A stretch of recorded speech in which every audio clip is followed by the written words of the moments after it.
जय श्री कृष्ण। श्री पुरुषोत्तम भगवान की जय। वंदे मंदार मंदारम वृंदावन विनोदिनम वृंदावन कलानाथम पुरुषोत्तममद्भुतम। नारायणं नमस्कृत्य नरं चैव नरोत्तमं देवीं सरस्वतीं व्यासं ततो जयमुदीरयेत्। वंदन करता भक्तजनों ने कल्पवृक्षની જેમ ફળ આપનાર, વૃંદાવનમાં વિનોદ કરનાર, વૃંદાવનને વિકસિત અને આનંદિત કરવામાં ચંદ્રમા જેવા અને સમગ્ર આશ્ચર્યમય પુરુષોત્તમ ભગવાનને હું વંદન કરું છું. શ્રી નારાયણને, નરોમાં ઉત્તમ એવા નર ભગવાનને, દેવી સરસ્વતીને અને વ્યાસ મુનિને નમસ્કાર કર્યા પછી જય નામનો ઐતિહાસિક ધર્મગ્રંથ શરૂ કરવો જોઈએ. એક સમયે નૈમિષારણ્યમાં જગમુર મુનયઃ સત્રકામ્યયા અસિતો દેવલઃ પૈલઃ સુમંતુઃ પિપ્પલાયનઃ. પૂર્વે નૈમિષારણ્યમાં યજ્ઞ કરવાની ઈચ્છાથી અસિત, દેવલ, પૈલ, સુમંતુ, પિપ્પલાયન, સુમતિ, કાશ્યપ, જાબાલી, ભૃગુ, અંગિરા, વામદેવ, સુતીક્ષ્ણ, શરભંગ, પર્વત આ બધા ઋષિમુનિઓના નામ છે. આપસ્તંભ, માંડવ્ય, અગસ્ત્ય, કાત્યાયન, રથીતર, રિભુ, કપિલ, રૈભ્ય, ગૌતમ, મુદ્ગલ, કૌશિક, ગાલવ, ક્રતુ, અત્રિ, બભ્રુ, ત્રિત, શક્તિ, બુધ, બૌધાયન, વસુ, કૌંડિન્ય, પૃથુ, હરિત, ધૂમ્ર, શંકુ, સંકૃતિ, શનિ, વિભાંડક, પંક, ગર્ગ, કણાદ, જમદગ્નિ, ભરદ્વાજ, ધૂમપ, મૌન ભાર્ગવ, કર્કશ, શૌનક, મહાતપસ્વી શતાનંદ, વિશાલ, વિષ્ણુવૃદ્ધ, જર્જર, જય, જંગમ, પાર, પાશધર, પૂર, મહાકાય, જૈમિની, મહાગ્રીવ, મહાબાહુ, મહોદર, મહાબલ, ઉદ્દાલક, મહાસેન, આર્ત, આમલક પ્રિય, ઊર્ધ્વબાહુ, ઊર્ધ્વપાદ, એકપાદ, દુર્ધર, ઉગ્રશીલ, જલાશી, પિંગલ, અત્રિ, રિભુ, શાંડીર, કરુણ, કાલ, કૈવલ્ય, કલાધર, શ્વેતબાહુ, રોમપાદ, કદ્રુ, કાલાગ્નિરુદ્ર, શ્વેતાશ્વતર, શરભંગ અને પૃથુશ્રવા આ નામના મુનિઓ પોતપોતાના શિષ્યો સાથે આવ્યા હતા. એ બધા બ્રહ્મમાં સ્થિતિ પામી ચૂકેલા હતા. વેદો અને વેદોના અંગરૂપ ગણાતા સર્વશાસ્ત્રોમાં તેઓ પારંગત હતા. લોકો ઉપર કૃપા કરનારા હતા. પરોપકાર કરવાના સ્વભાવવાળા હતા. બીજાનું ભલું કરવામાં તત્પર રહેનારા હતા અને વેદ તથા સ્મૃતિઓમાં કહેલા કર્મો કરવામાં કાયમને માટે થઈને એ લોકો તત્પર રહેતા હતા. આટલા બધા ઋષિમુનિઓના નામ પણ આપણે સાંભળીએ તો પવિત્ર થઈ જઈએ. એ મુનિઓ નૈમિષારણ્યમાં આવીને યજ્ઞ કરવાની તૈયારી કરી રહ્યા હતા. એ સમયે સૂત પુરાણી તીર્થયાત્રા નિમિત્તે પોતાના ઘરેથી નીકળીને પૃથ્વી ઉપર ફરતા ફરતા નૈમિષારણ્યમાં આવી ચડ્યા. ત્યાં શિષ્યો સહિત એ મુનિઓના એમણે દર્શન કર્યા એટલે સંસાર સમુદ્રથી તારનારા એ મુનિઓને નમસ્કાર કરવા સૂત પુરાણી જ્યાં તે મુનીશ્વરો હતા ત્યાં હર્ષિત થઈને ગયા છે. એ વખતે એમણે છાલના વસ્ત્રો પહેર્યા હતા. એમનું મુખ પ્રસન્ન હતું તેમજ શાંત, પરમાર્થ જાણવામાં અતિ કુશળ, સમગ્ર ગુણોથી યુક્ત, પરમાનંદમાં મગ્ન, ઊભું તિલક ધારણ કરનારા, વૈષ્ણવ તિલક ધારણ કરનારા અને પ્રભુના નામની નિશાનીઓથી શોભી રહેલા એ સૂતે ગોપીચંદનની માટીથી શરીર ઉપર શંખ ચક્રના દિવ્ય ચિહ્નો ધારણ કરેલા હતા. તુલસીની સુંદર માળા એમના ગળામાં સુશોભિત થઈ રહી હતી. મસ્તક ઉપર જટાનો મુકુટ હોવાથી તે સુશોભિત લાગતા હતા અને શ્રી હરિનો શ્રેષ્ઠ નામ મંત્ર અદ્ભુત શરણ રૂપ હોઈને તેને તેઓ જપી રહેલા હતા.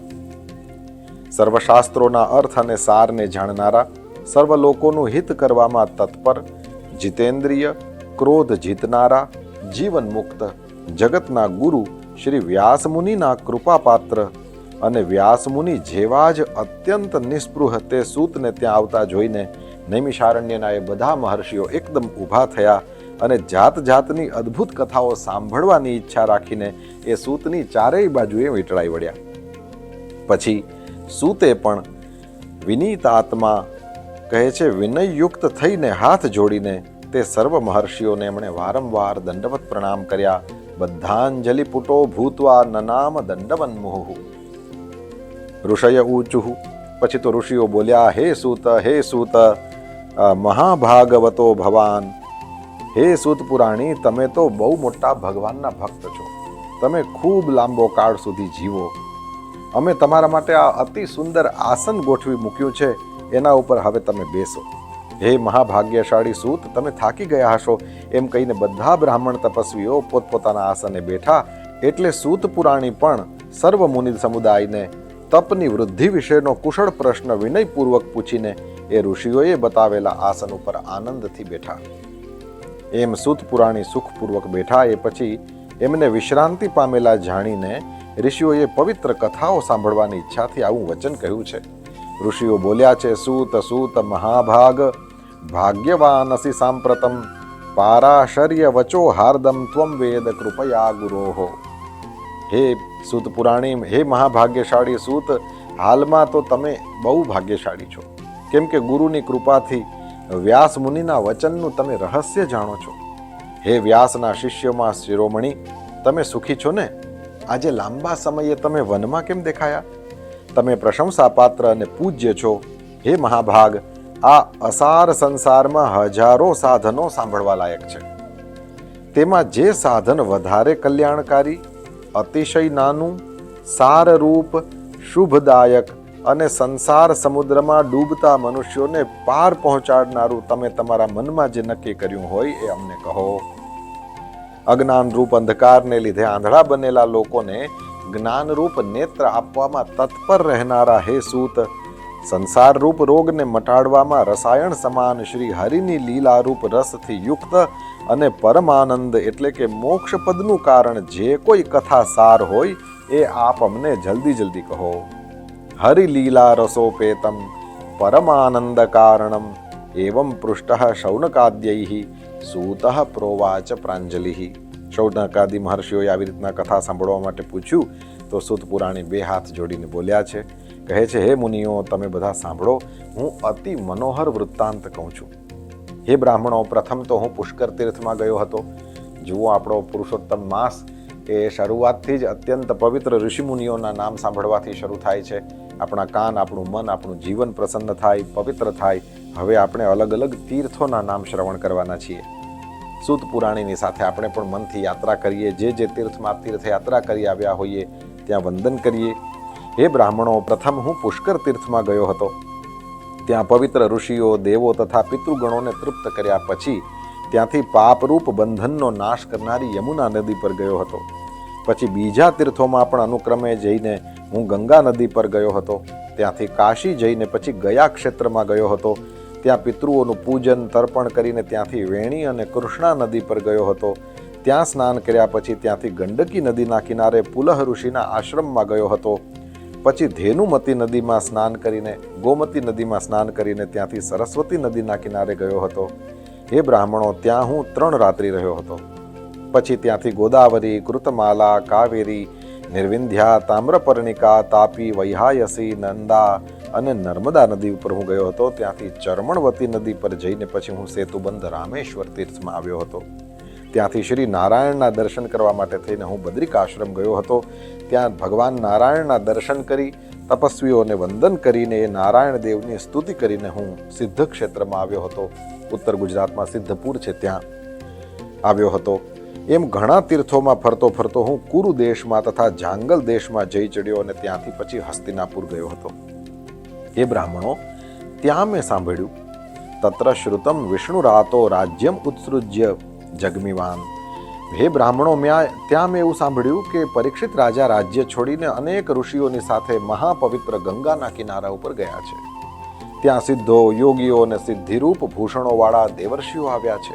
તેમાંના કેટલાક આહાર રહિત રહેનારા, કેટલાક વાયુનો આહાર કરનારા, કેટલાક જળનો આહાર કરનારા, કેટલાક પાંદડાનો આહાર કરનારા, કેટલાક તો માત્ર શ્વાસનો આહાર કરનારા, કેટલાક ફળ, કેટલાક પાણીના ફીણનો આહાર કરનારા પણ હતા. એ સાંભળીને હે બ્રાહ્મણો, મને એ સમાજના એ અત્યંત પવિત્ર તપસ્વી ઋષિઓના દર્શન કરવાની તીવ્ર ઈચ્છા થઈ. એટલા માટે હું પણ ત્યાં ગયો. એ વખતે વ્યાસપુત્ર ભગવાન શુકદેવજી ત્યાં આવી ચડ્યા. એ મહામુનિ બ્રહ્મ સ્વરૂપ થઈ ચૂકેલા પ્રતાપી અને શ્રી કૃષ્ણના ચરણ કમળમાં મનની ધારણા ધર્યા કરે છે. વળી એ 16 વર્ષની ઉંમરના, યોગીઓના ઈશ્વર, શંખ જેવા કંઠવાળા, અતિ ઉન્નત ચળકતા કેશથી વીંટળાયેલા મુખવાળા, ભરાવદાર હાંસડીવાળા અને પ્રકાશથી કાંતિવાળા છે. બ્રહ્મ સ્વરૂપે અવધૂતની આસપાસ બાળકો અને સ્ત્રીઓના ટોળા પણ હાથીની ચોપાસ, માખીઓની પેઠે તેમને વીંટળાઈ વળેલા હતા. આખા શરીરે ધૂળ ખરડાયેલા મહામુનિ શુકદેવજીને જોઈને બધા જ મુનિઓ હર્ષથી હાથ જોડીને એકદમ ઊભા થયા. એ જોઈને બધા અજ્ઞાની સ્ત્રીઓ અને બાળકો તો દૂર ઊભા રહ્યા અને શુકદેવજીને નમસ્કાર કરીને પોતે એમનું અપમાન કર્યું એટલે પશ્ચાતાપ કરતા કરતા પોતાને ઘેર ગયા છે. પછી તો મુનિઓએ શુકદેવજી માટે ઊંચું ઉત્તમ આસન ગોઠવ્યું છે એટલે એના ઉપર શ્રી શુકદેવજી મહારાજ બેઠા છે. પછી તો એમની ચારેય બાજુએ કમળની કળીની ચોપાસ જેમ પાંખડીઓ હોય છે એવી રીતે બધા મુનિઓ પણ બેઠા. તે પછી જ્ઞાનરૂપ મોટા સમુદ્રનો ફેલાવો કરવામાં ચંદ્રમા જેવા ભગવાન શુકદેવજીએ ત્યાં બેસીને બ્રાહ્મણોએ જે એમની પૂજા કરી હતી એનો સ્વીકાર કર્યો છે. અને એ વખતે એ મહામુનિ, એ વ્યાસપુત્ર તારાઓથી વીંટળાયેલા ચંદ્રમાની જેમ સુશોભિત થઈ રહ્યા હતા. આ પ્રમાણે બૃહન્નારદીય પુરાણ વિશેના પુરુષોત્તમ મહાત્મ્યમાં શ્રી શુકદેવજીનું આવવું નામનો પહેલો અધ્યાય અહીંયા પરિપૂર્ણ થાય છે. શ્રી પુરુષોત્તમ ભગવાન કી જય.